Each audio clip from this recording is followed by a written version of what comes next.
This channel is focused on retro gaming, but you might be surprised to know that I do occasionally play a modern game.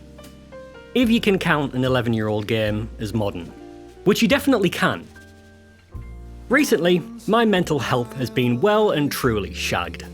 I've been dealing with severe anxiety and depression, I'm struggling with body dysmorphic disorder, undiagnosed but highly suspected ADHD, as well as recently being informed that I have other signs of neurodiversity too.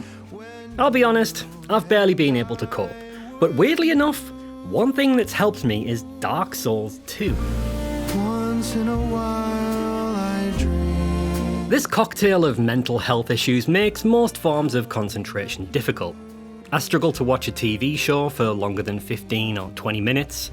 I can only listen to a podcast if I'm out and about walking somewhere, and it's difficult to sit through more than 10 minutes of a YouTube video.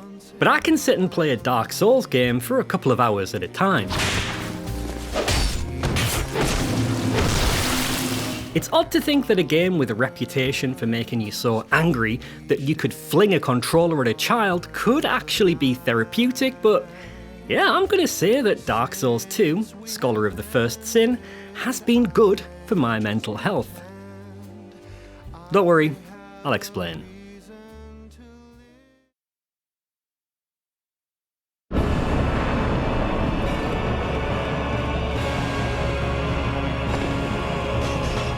I love the Dark Souls games. While the first entry is brilliant and introduced me to the Soulsborne genre, even though I've yet to play Bloodborne, Dark Souls 2 has a very special place in my heart. Originally, I hated it. The mechanics felt off, something I now understand as being the fault of a neglected adaptability stat, and the game just felt too different from Dark Souls 1. I ended up sacking it off entirely and moved straight onto Dark Souls 3, which I thoroughly enjoyed.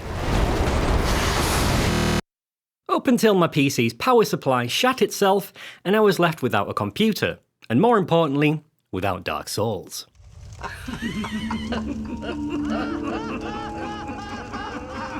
While I was waiting for a new PSU to arrive, I saw a copy of the original Dark Souls 2 for PS3 while I was out and about.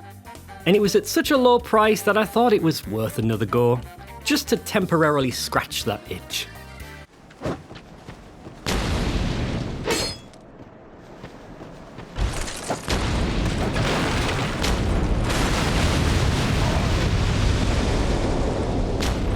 Compared to the PC version, the PS3 port is rough, but I spent the weekend playing the game to its end, falling completely in love with it in the process. And that's not just because I'm an Emerald Herald stan.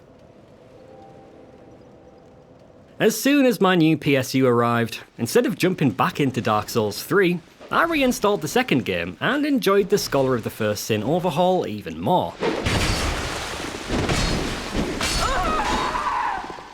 For the most part, anyway. When my mental health was at its worst, my day consisted of working and sleeping with very little else in between. After a full day of work, I'd go to bed and nap, wake up for a couple of hours, unable to concentrate on much, and then go back to sleep, rinse and repeat.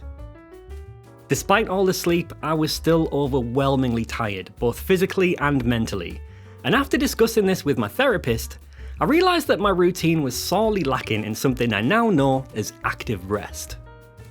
It turns out that I'd been resting my body but heavily neglecting my mind, which was still working overtime. As far as my understanding goes, active rest is doing something that helps rest the mind rather than the body, such as an activity that you can get lost in without it being strenuous. While art and music are great outlets for me, and I can easily lose myself in the creative process, they require work and can open you up to some unwelcome self-criticism. Playing a game, however, is something that just requires a console, a couch, and my arse. I'd recently been watching playthroughs of the first two Dark Souls games from YouTube channel Courtney2, which I really enjoyed. An ugly spider, disgusting creature. Nope, just kidding, she's a beautiful... Why does the spider monster have beautiful breasts? Despite her outward appearance, smash? No, I don't know what I was gonna say. Spotted. Shout out to Fat Tane. Combined with my interest in getting back into console gaming on a couch rather than PC gaming at a desk, I was inspired enough to go out and buy both games second-hand for my Xbox Series X. I've since dumped a canny number of hours into both games, and this has correlated with my mental health taking a bit of an upward swing for the first time in months. I've since moved on to doing more challenging runs in Dark Souls 1, which has helped pull me out of the depths, but it was the second game that got me out of the gutter.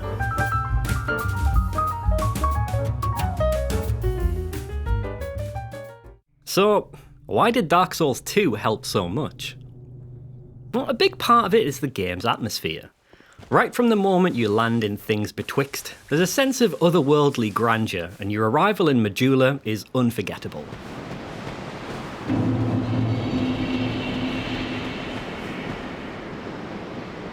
I know many people love Firelink Shrine, but this landscape is so much more beautiful, especially when you combine it with the calm but somber music.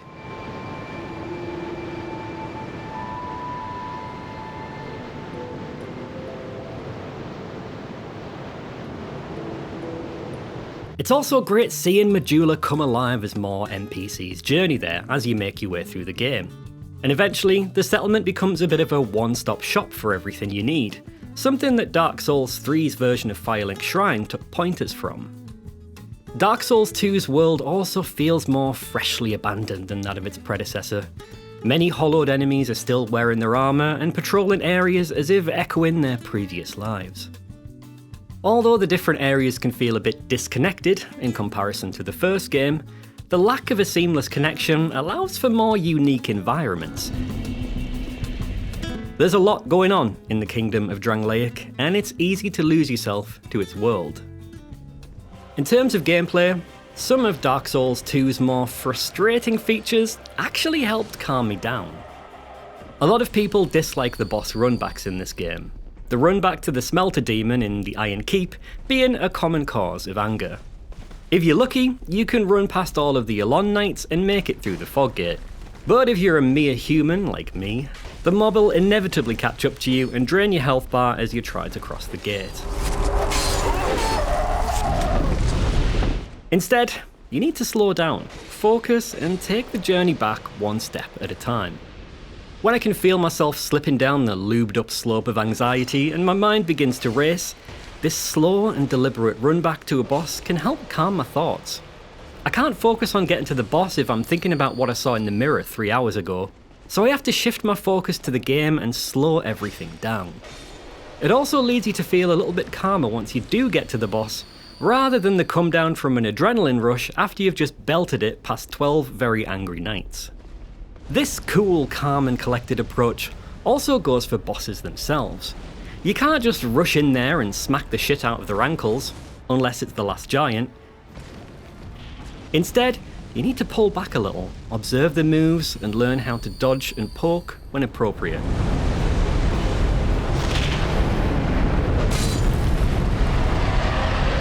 Once I'm in this Dark Souls zone, my anxieties calm down. Don't get me wrong, my problems are still there and they still need to be addressed. But much like a good Dark Souls boss, you can't tackle them when your head's in the shitter. I'm not going to say that Dark Souls will cure any of your mental illnesses, but I can certainly attest that it's helped mitigate some of the worst parts of my anxiety and depression.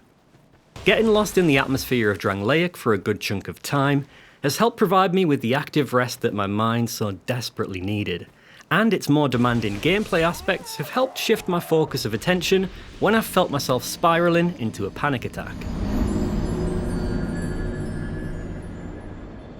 I wanted to make this video as a love letter to Dark Souls 2, and also to share what I've learned about the importance of active rest, especially for those with mental health issues and or neurodivergence.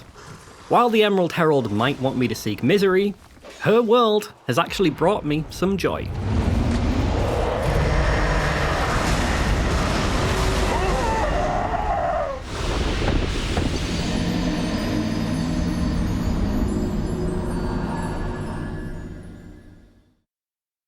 Hey, thanks so much for watching this, I don't know what this is. It's a it's a talk.